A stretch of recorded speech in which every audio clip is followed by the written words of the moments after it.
Okay. Yeah. Hey. Is it working? Yeah. Okay. Well, Nobody's here yet. tell everybody to back out and look on the channel for the new live thing. I think we're back, but you guys just don't know it yet.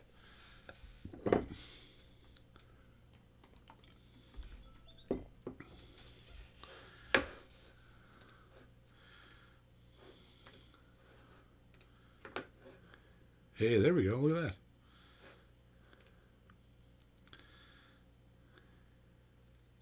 Two people are there. We got Michael O'Coin, Ian Rossiter, Dylan Ferguson. Sweet. There We they found. come. We had to restart the whole thing. Sorry. YouTube is doing maintenance or something. They do that from time to time. Anyhow, good. We saved the day. It took 9 or 10 minutes, but we got it done. So I think you were in the middle. Oh, now I don't have the question. Oh, wait, now. Oh, I might. You were in the middle of a super chat question about scallop braces. That's when it cut out. Yeah. Well, I'll just condense what I said because it was a long answer, but no, I haven't post scallop braces. Generally, I just accept whatever the builder decides to do in that regard. They have a reason for it. It isn't because they're lazy or don't know how to do it. Some people choose to not use scallop bracing. And so I just go with the builder. I think most of my guitars are scalloped because generally scallop bracing sound better. But I would never do that job, as a post job. It's too big and too dangerous. So there we go. Got that answered. Anybody else? Yeah, I was going to find... hang on. So Michael O'Coin still wants to know what you got for Christmas. We missed that one. Boots. Why tell them about your kid? They missed all the excitement. What? The excitement in your voice. The first answer. Oh, I got boots that have spikes on them that retract. So now I can be Spider Pig and walk up the wall.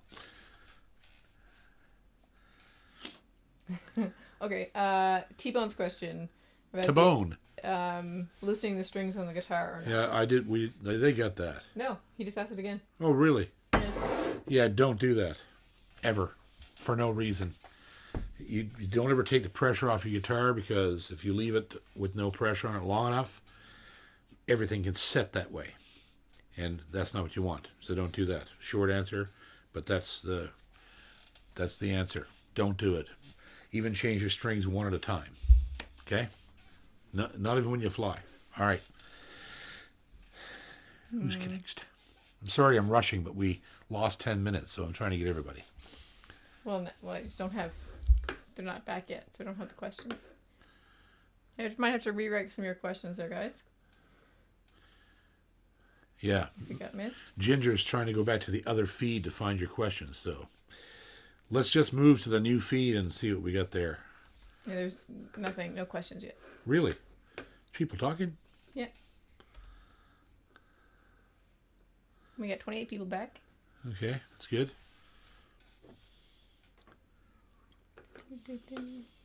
No questions? No questions. They might have thought we left them. Dylan Ferguson, what are your thoughts on large sound hole guitars?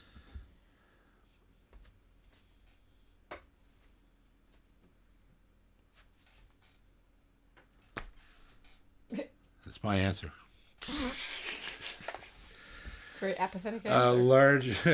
Large sound hole guitars are a guitar that doesn't have a regular size sound hole.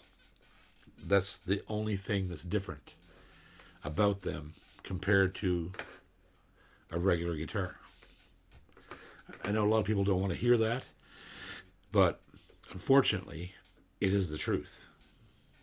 And I've answered this question before, quite a long time ago, but enlarging a sound hole does absolutely nothing for the sound of the guitar, or the volume, or the projection, or any of that stuff. All you're doing is removing material from the vibrating top. So if you're taking material out of the top, you're removing material that could vibrate and create sound and tone.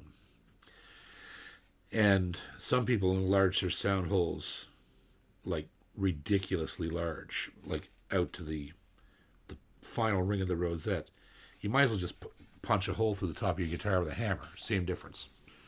It's going to help your guitar as much as cutting the sound hole. So, there you go. My opinion.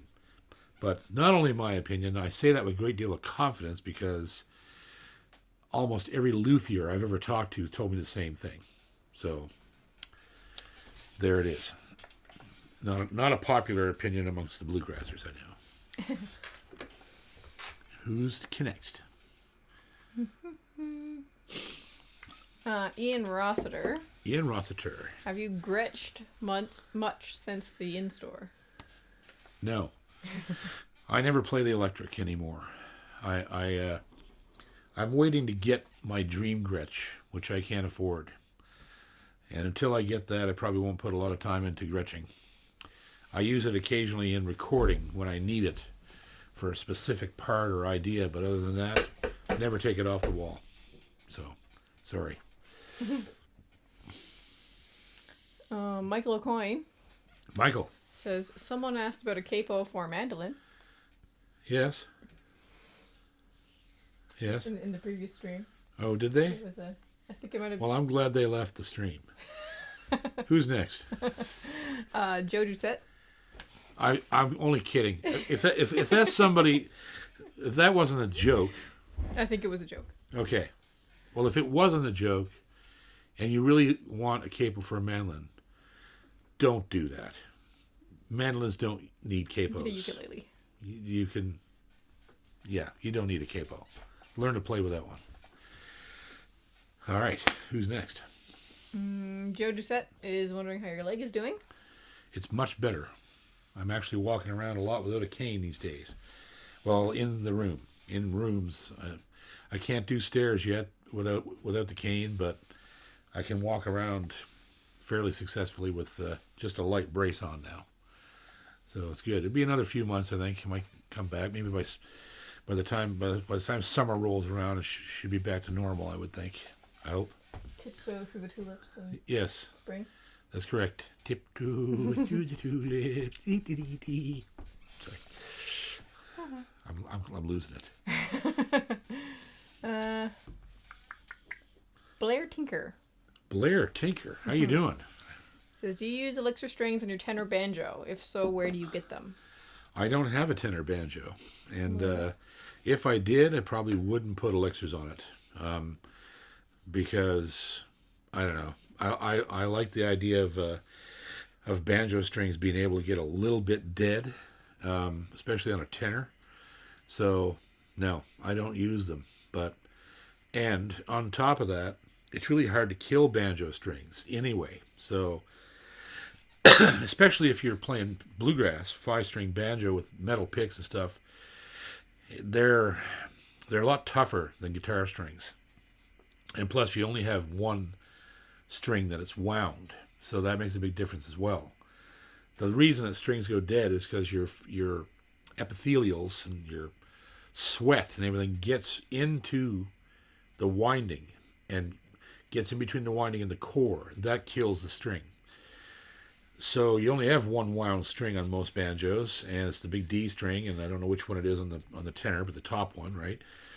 So, yeah, generally I would never bother with coated strings for banjo. I use them on everything else, but not that.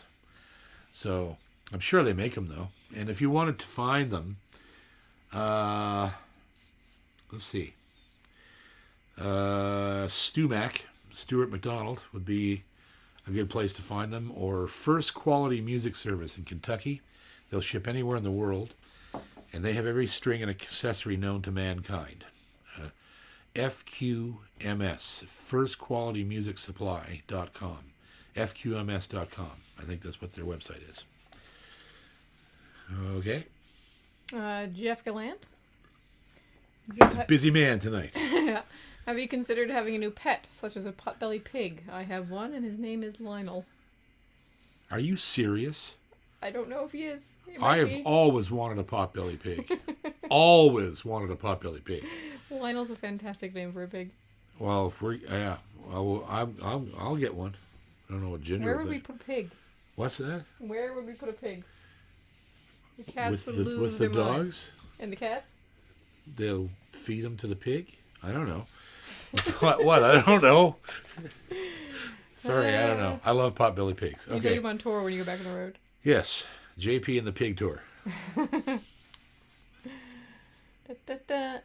got Pathos 66. I know that name. Do you tune your 12 string to standard pitch or down a step and capo up? I always tune them down a half step, and by times a full tone, but mostly just down one fret. Yeah, I find they sound better, and the action's better, and it's easier on the neck. And all my favorite 12-string players all did that. Leadbelly actually tuned down a whole tone. John Allen tuned down a half tone. Leo Cocky is down a full tone, I believe. And, yeah, I don't think you should ever tune a 12 to standard. It's too hard on the neck, and it's too hard on your hands. So, yeah, I tune them down. Okay. Bruce Fiander. Bruce Fiander. What are your thoughts on guitar humidifiers that insert into the sound hole? Do they do the job? You should put them in your asshole instead. They'd be a lot better for your guitar if they were in your asshole instead of the sound hole. I say that tongue in cheek because sort of, yeah, tongue in cheek. That was an accidental pun. Like, if you're careful with your instruments, where you store them, and keep an eye on what's going on with humidity. Like the humidity in this room right now is too low because it's winter. We haven't been in here for a while, and that causes the dry in here quite a bit. But I'm feeling my guitars, and none of them are grainy, and the action is good on all of them. So I've seen so many guitars in my lifetime utterly destroyed by people putting humidifiers in them. Because the thing they don't tell you is that a guitar can be over-humidified. And it can be over-humidified way easier than under-humidified. A guitar will suck up water way faster than it lets it go. So if you fill one of those stupid fucking things and put it in your guitar and close the case, you've basically just left your guitar in a bathtub. And the guitar will suck up every bit of that water. And where does it go? In the top. And the top starts to belly. And then what happens is it bellies so high that it pushes the back of your bridge off the top. This gets a big belly, a hump here. And it's so stupid. You don't have to do it. Like I have never humidified any of my guitars. This guitar, I'm looking at this thing and feeling it, and there you can't feel the grain in the top, which means the finish is not sinking into the grain, which means it's too dry. There's no belly in the back. It's only 39% in this room, which is too low. It should be 45 to 50. But the guitars are designed for that. It took water in before, so when it dried out, it's starting to give the water out now a little bit. And if it stays this low too long, then they're going to dry out. But the other thing you can do is you feel the frets coming out of the side of the neck. This one, a little tiny bit. The neck is a little dry. That one's perfect. The Alvarez there. That one's perfect, but this guitar is older. It's been around longer, and it's probably dried, since I've bought it. So you would feel the little bit of fret there even when the guitar was fully humidified. So I would never use humidification products. It's just way too dangerous, especially ones that you put in your guitar. It's just ridiculous. You might as well just throw your guitar in a bathtub full of water. It's the same difference. What you want to do, if you're concerned about the humidity of your instruments, is go to Canadian Tire and buy a nice $30 humidifier that blows the steam out in the room and run it for a couple hours a day with your guitar out of the case on a stand, and let the air humidify the guitar. Don't put water inside your guitar. God damn it. Don't put water in your guitar. So, yeah, don't do any of that shit. It's incredibly dangerous. So, yeah. And it's frustrating to me because companies like Taylor tell you right in their warranty, if you don't humidify this guitar, your warranty is voided. What? I don't understand that, right? So that's why, consequently, one of the reasons, you don't see me talk about Taylor or Martin or any of these guys very much, because I walked in my favorite store in Toronto, the 12th Fret, and I'm told by the guy who owns the shop, and I happen to be standing there with a $9,000 Taylor with a bridge off. The guy tells me, "Oh, we do these every week. We have one of these on the bench every week." And I'm like, "What?" He said, "Oh yeah, the bridges come right off all the time." And I said, "Why?" He said, "Because people put humidification in them." It's true. They look at the warranty and go, "Oh my God, I got to put a humidifier in there." And they shove the guitar full of water, and it sits in the case, the top belly's up, and the bridge comes off.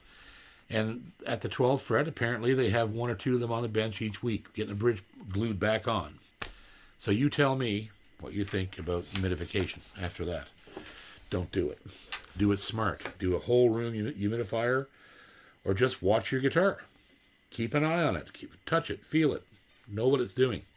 That's how you keep your guitars healthy. Have you heard of the Diodario Humidipacks? Touch it, feel it. Touch it, feel it. This is a Cam is asking. Diodario Humidipacks. They're no water. It's like a gel pack that adds and subtracts moisture.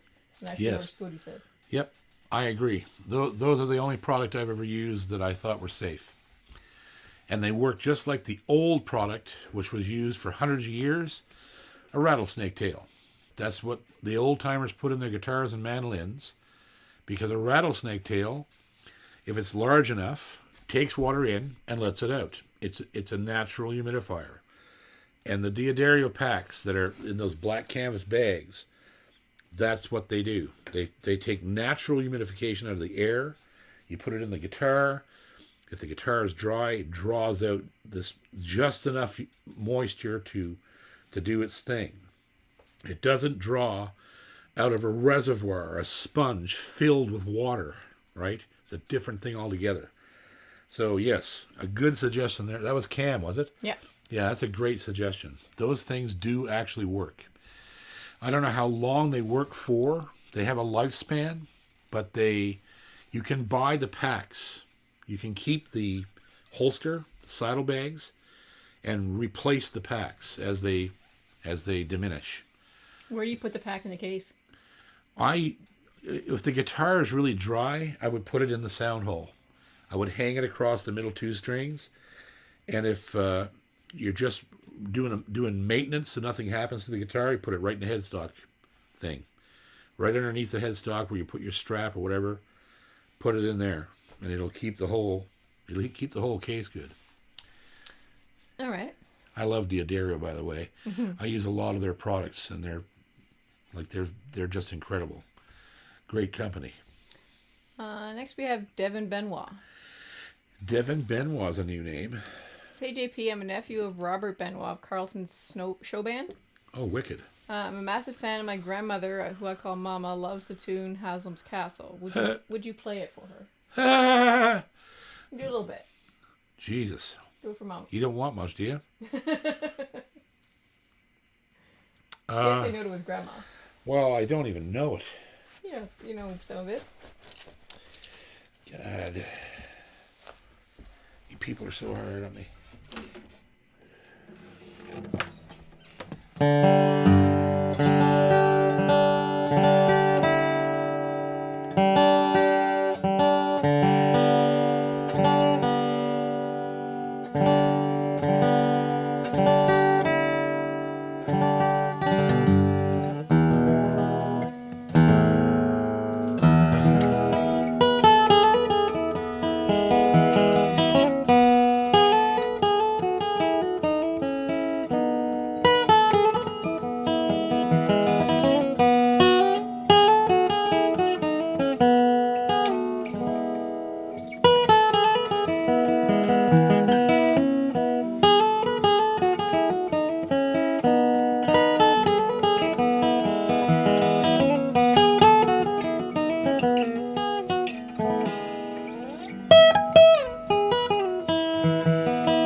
I'm very sorry. I haven't played it in 20 years.